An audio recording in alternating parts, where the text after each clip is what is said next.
નમસ્કાર મિત્રો, વાર્તા સાંભળવા માટે આવ્યા છો। ચાલો વાર્તાની શરૂઆત કરી। મને હજી એમ જ હતું કે તું નાનું બાળક છે, પણ હવે મને લાગે છે કે આ મારો વહેમ હતો। આ બે દરવાજા તોડી નાખશે। મેં કહ્યું, અરે માસી, તમે તો અત્યારથી ડરવા લાગ્યા। મિત્રો, હું મારી મમ્મીની સાથે મારા નાનીના ઘરે ગયો, કારણ કે ઘણા સમયથી મારા નાનીની તબિયત ખૂબ જ ખરાબ હતી। મારા મમ્મીની બહેન એટલે કે મારા માસી તે મને એક નજરે જોઈ રહ્યા હતા।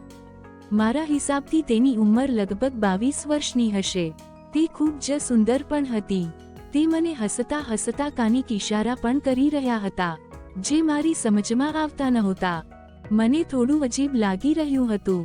થોડીવાર પછી મમ્મી અને મારા નાની રૂમની અંદર જતા રહ્યા। પછી માસી મારી પાસે આવ્યા, મારા ગાલ પર પૂછી કરી અને બોલ્યા, અરે રાકેશ, તું તો ઘણો મોટો થઈ ગયો છે, અને તે પણ ખૂબ જ મોટો થઈ ગયો હશે। હું વિચારવા લાગ્યો કે માસી મારી સાથે આ કેવી વાતો કરે છે। માસીએ કહ્યું, શું તું એક ચીજ જોવા માંગે છે? મેં કહ્યું, શું? તો માસી બોલી, અત્યારે નહીં, જ્યારે ઘરે કોઈ નહીં હોય ત્યારે હું તને મારા રૂમમાં લઈ જઈને તે બતાવીશ। દોસ્તો, આમ તો હું પૂરા 19 વર્ષનો થઈ ગયો હતો, પરંતુ મારા માસી મને હજી નાનું બાળક સમજતા હતા। લગભગ 4 મહિના પહેલા મારા માસી મારા ઘરે આવ્યા ત્યારથી હું તેની સાથે આનંદ કરવાના વિચાર કરતો હતો। એક દિવસ સવારમાં હું બાથરૂમમાંથી નાહીને બહાર નીકળ્યો તો માસી મને જોઈને બોલ્યા, અરે રાકેશ, તું તો હજી છોકરો છે, પણ છતાં તારા મસલ ખૂબ જ તંદુરસ્ત છે। મેં માસીની સામે જોયું અને શરમાતા મારા રૂમમાં જતો રહ્યો। જ્યારે પણ માસી મને ઘરે એકલો જોતી તો તે મારી સાથે મજાક મસ્તી અને મશ્કરી કરવા લાગતી। તે મને તેમના રૂમમાં લઈ જતી અને વો વાલી મસ્તી કરવા લાગતી।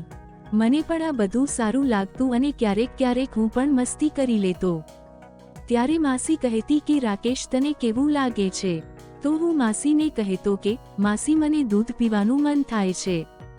તો મારી સામે આંખો ફાડીને માસી મને કહેતા, હું દૂધ ક્યાંથી લાવું? મેં તેને ઈશારો કરીને બતાવ્યું કે દૂધ ક્યાં છે। તો માસી કહેવા લાગ્યા, અચ્છા, અને તે મને દૂધ પીવડાવવા માટે આગળ વધ્યા।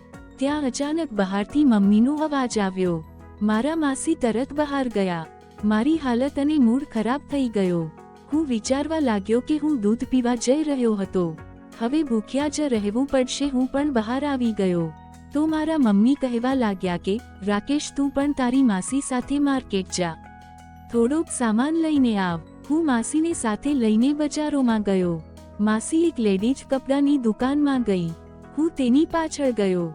મારા મનમાં હજી પણ મજા કરવાની વાત ચાલી રહી હતી। માસીએ લેડીઝ કપડાં બતાવીને કહ્યું, રાકેશ, આ કલર કેવો છે? મેં કહ્યું, માસી, પહેરવાનું તમારે છે, તો હું કઈ રીતે બતાવું? તો માસી કહેવા લાગી, અરે બતાવો તો ખરો, મારે જોવું છે કે તારી પસંદનો કલર મને સારો લાગે છે કે નહીં।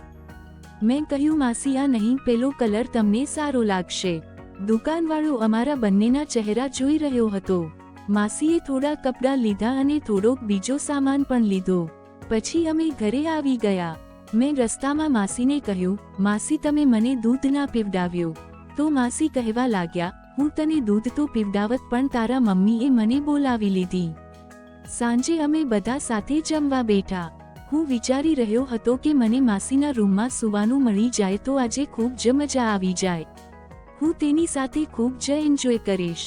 હું હિંમત કરીને બોલ્યો, માસી, આજ હું તમારા રૂમમાં સૂઈ જાવ, કારણ કે આજે વરસાદ ખૂબ છે, વીજળી પણ થઈ રહી છે, એટલે મને એકલા સૂવામાં ડર લાગે છે।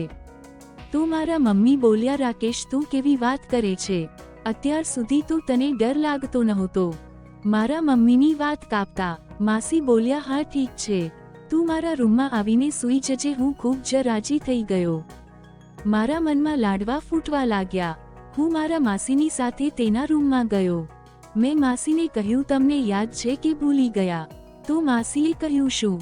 મેં કહ્યું, તમારે મને દૂધ પીવડાવવાનું છે। તો માસી કહેવા લાગી, અરે હા, સોરી, થોડી રાહ જો, હું દૂધ લઈને આવું છું। તો મેં માસીને કહ્યું, અરે ક્યાં જાવ છો? માસીએ કહ્યું, દૂધ લેવા માટે। મેં ઈશારાથી બતાવ્યું। માસી બોલી, ઓકે, આ દૂધ? મેં કહ્યું, હા। તો માસી કહેવા લાગી, પરંતુ તું હજી ખૂબ જ નાનો છો। તો મેં કહ્યું, માસી, હવે હું મોટો થઈ ગયો છું, અને દૂધ પીવા લાયક પણ છું. તો માસી કહેવા લાગ્યા કે સારું, પહેલા જઈને દરવાજાની કડી બંધ કરી દે, પછી આપણે બંને વિચાર કરીએ છીએ. હું ઊભો થયો અને દરવાજો બંધ કરી દીધો. પછી માસીની બાજુમાં લાંબો થઈ ગયો. માસી બોલી, ચાલ બહાર આવી જા. માસીએ જોઈને મેં કહ્યું, માસી ખરેખર તમને ખૂબ જ આનંદ આવશે.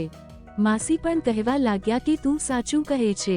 મને હજી એમ જ હતું કે તું નાનું બાળક છે, પણ હવે મને લાગે છે કે આ મારો વહેમ હતો. આ બે દરવાજા તોડી નાખશે. મેં કહ્યું, અરે માસી, તમે તો અત્યારથી ડરવા લાગ્યા. પછી મારી માસી મારી સાથે આનંદ કરવા લાગ્યા. અમે બંને ખૂબ મજા કરવા લાગ્યા. માસી બોલ્યા, રાકેશ, તું તો કમાલનું કામ કરે છે. આ હુનર તું ક્યાંથી શીખ્યો?